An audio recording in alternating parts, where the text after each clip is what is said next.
Good evening, it's the Two Wolves in you know where, Utah. And this is the 27th March. And this is today's issue of the Salt Lake Tribune.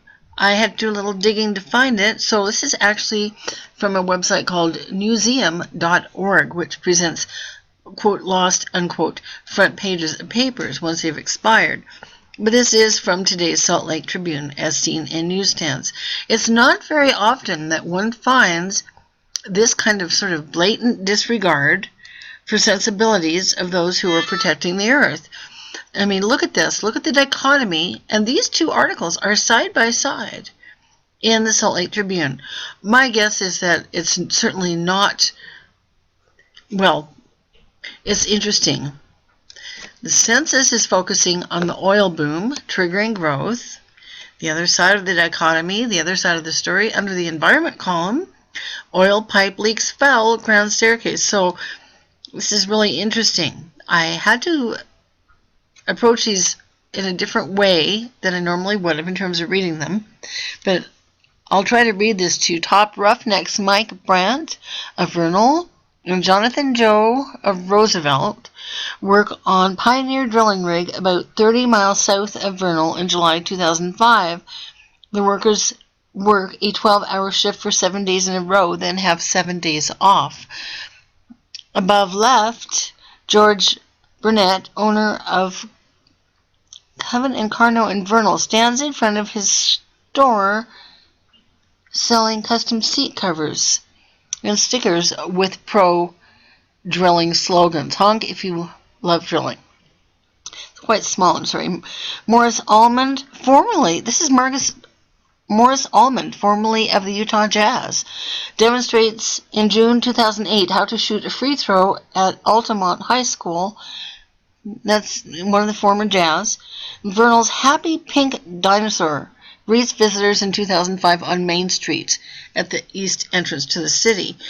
So I'm going to mirror that story and show you part of it in another form in a moment. But the other story, again, the dark side, oil pipe leaks foul grand staircase. That's the Grand Staircase Escalante National Monument here, shown in Google Earth. Here's Utah. And this is the Arizona line, Las Vegas down here, Grand Canyon. So this is really sort of within the same geological region as the Grand Canyon.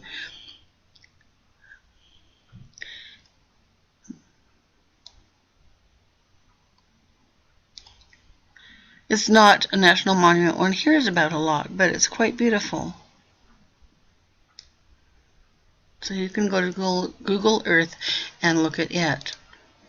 Now let's look at this story in greater depth. From the Trib by Brian Maffley, published yesterday. Courtesy photo, hikers. Now there's a picture. We just looked at the Grand Escalante National Monument. Here's a portion of it all destroyed. That's sad. Hikers discovered the remnants of a 4-mile oil slick down Little Valley Wash near Escalante on Saturday. The BLM is now investigating a leak that apparently occurred at the Upper Valley oil field. The BLM says the spill was not reported. Right. And they say that the spill could be years old, but recent floods have moved the oil, causing additional damage. I don't know what floods they're talking about. We're having a drought. I'm not aware of any floods. The Bureau of Land Management's Utah State Office, which administers the monument, sent a team to examine the leak Wednesday, a day after receiving photographs from hikers who discovered oil damage over a 4-mile stretch of Little Valley Wash. The spill, which may have occurred years ago, is the second time in as many years officials have looked into oil escaping the Upper Valley oil field operated by Citation Oil and Gas Corporation.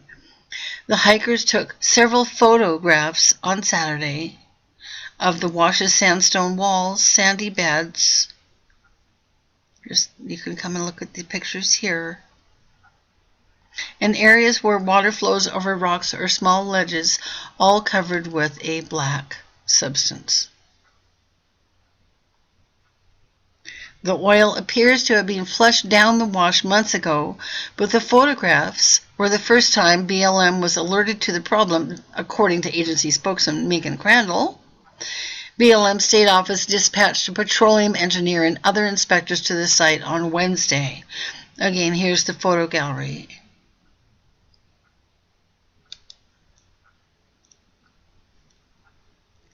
Hikers, now,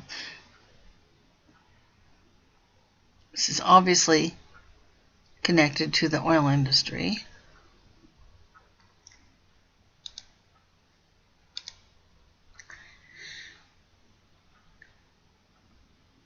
Crandall went on to say, we are putting the people in place to get our hands around it.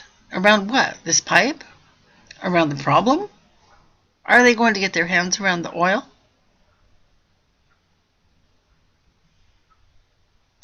Until we have an idea of what we are dealing with, it's difficult to know what's going on, Crandall said. We can't be on every acre all the time. No. Again, we can't be on every acre all the time. It's important for folks to let us know. But late Wednesday, she learned from the field team that the oil could have been released years ago, possibly before Citation acquired the wells. And you can come over here to get a little closer look at Little Valley Wash on this map. Whether it's old or recent, the spill should have been reported to BLM officials, but apparently was not. And good for the journalist for saying this. Under contracts enabling companies to extract publicly owned minerals, they are obligated to report undesirable events as soon as practical because of their potential to undermine public health and safety, oil production accountability, and the environment.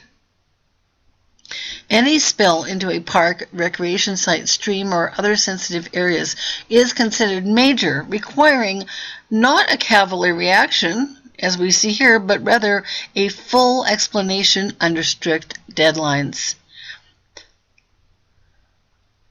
And Crandall is laying the blame at the foot of the company, Citation Oil.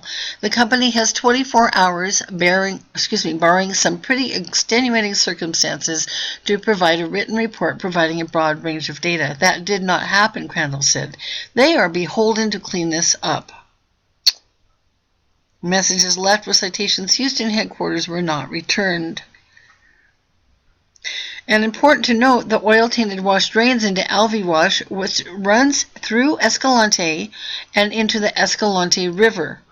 This meandering desert river flows east into the Glen Canyon National Recreation Area and Lake Powell. But of course, at least in Utah, this is the greater concern. That oil boom is leading to huge growth for Duchesne County. Duchesne County, by the way, is a seat of the Ute people, and there's a lot of problems happening amongst people in the county over the developing, quote, resource, quote, unquote, industry. By Lee Davidson, for the Tribune, the Uinta Basin oil boom has made Duchesne County the nation's second fastest growing for counties with at least 10,000 people, and Vernal the nation's sixth fastest growing micropolitan area of 10,000 to 50,000 people. That mirrors a national trend in which most of the fastest growing places are in oil and gas boom areas, according to estimates released Thursday by the U.S. Census Bureau. So, what does it boil down to? It boils down to which is more important to us, of course. Growth or our beautiful earth? The situation can hardly be presented more clearly.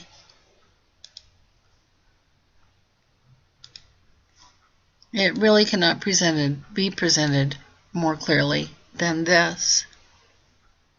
It's 2 wolves out. Mitak Wiyasin. We are all related.